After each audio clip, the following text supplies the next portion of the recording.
Inilah Injil Yesus Kristus menurut Yohanes.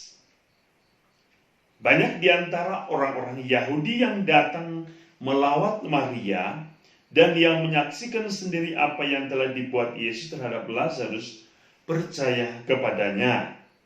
Tetapi ada juga yang pergi kepada orang-orang Farisi dan menceritakan kepada mereka apa yang telah dibuat Yesus itu. Lalu imam-imam kepala dan orang-orang Farisi memanggil mahkamah agama untuk berkumpul. Mereka berkata, apakah yang harus kita buat? Sebab orang itu membuat banyak mujizat. Apabila kita biarkan dia, maka semua orang akan percaya kepadanya. Lalu orang-orang Roma akan datang dan merampas tempat suci kita serta bangsa kita. Tetapi seorang di antara mereka, yaitu Kayafas, imam besar pada zaman itu, berkata kepada mereka, kamu tidak tahu apa-apa, kamu tidak insaf, bahwa lebih berguna bagimu jika satu orang mati untuk bangsa kita, daripada seluruh bangsa kita ini binasa. Hal ini dikatakan Kayafas bukan dari dirinya sendiri, tetapi sebagai imam besar pada tahun itu, ia bernubuat bahwa Yesus akan mati untuk seluruh bangsa.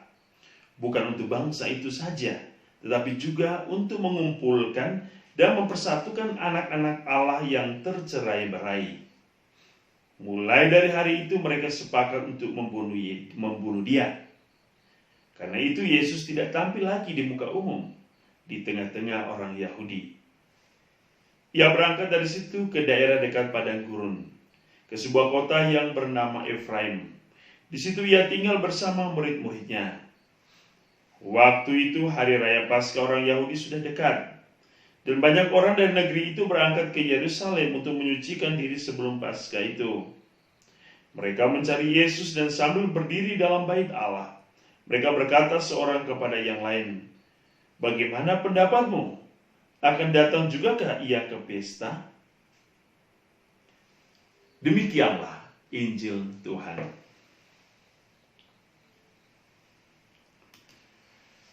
Saudara-saudari santapan jiwaku, hari ini kita mendengar tentang bagaimana mereka, imam-imam kepala dan orang-orang Farisi bersepakat untuk membinasakan Yesus. Alasannya, sebab semakin banyak orang percaya kepada Yesus dan semakin banyak mujizat yang dilakukan oleh Yesus. Tentu ini adalah sesuatu lelucon.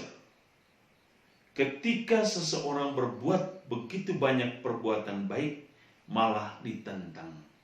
Dan tentu alasan mendasar adalah kekuasaan. Mereka takut kehilangan kekuasaan.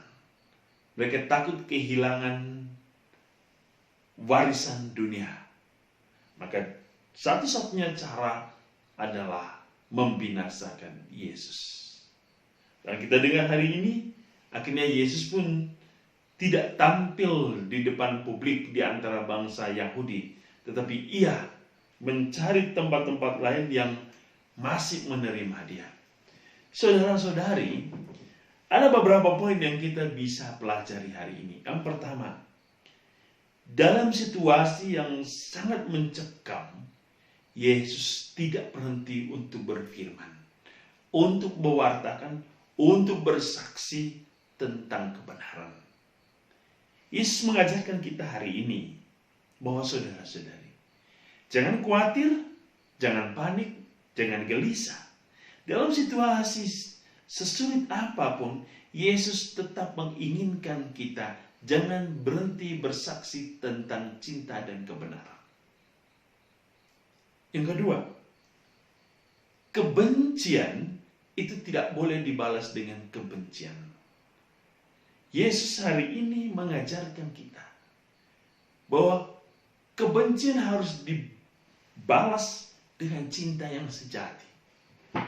Dan kita tahu bahwa orang-orang Yahudi banyak yang membenci Yesus. Tetapi Yesus sebaliknya, ia membayar kebencian itu dengan satu cinta yang luar biasa, yaitu keselamatan. Inilah yang disebut dengan radikal cinta, melawan kebencian dengan kematian. Ini yang disebut radikal cinta. Yesus mengajarkan kita juga bahwa begitu banyak martir yang telah menyatakan dirinya, bersaksi tentang Allah, memberikan nyawa mereka, berkorban untuk kepentingan firman Injil Tuhan. Apakah kita mau seperti Yesus yang memberikan dirinya, nyawanya, darahnya, seperti para martir, orang-orang kudus? Masihkah kita mampu untuk menjadi martir zaman ini?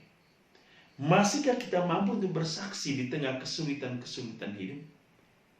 Masihkah kita mampu untuk memaafkan orang-orang yang membenci diri kita?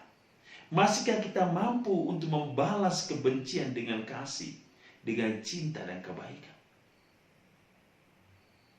Itulah makna Paskah, bahwa cinta dinyatakan secara nyata oleh Yesus melalui wafat dan kematiannya, wafat dan cintanya. Maka marilah hari ini kita diundang untuk menyatakan kebenaran itu dengan terus bersaksi, walaupun dalam sesulit apapun, dalam situasi dan kondisi apapun, teruslah menyaksikan, memberikan, dan membagikan kebenaran Kristus dalam diri sesama kita, teristimewa bagi orang-orang yang sangat membutuhkan. Kita adalah figur baru, nabi baru, raja baru, imam baru, pelayan baru, untuk memberikan kesaksian hidup yang nyata tentang siapakah Yesus Al-Masih, Allah yang menyelamatkan. Tuhan akan selalu memberkati kita.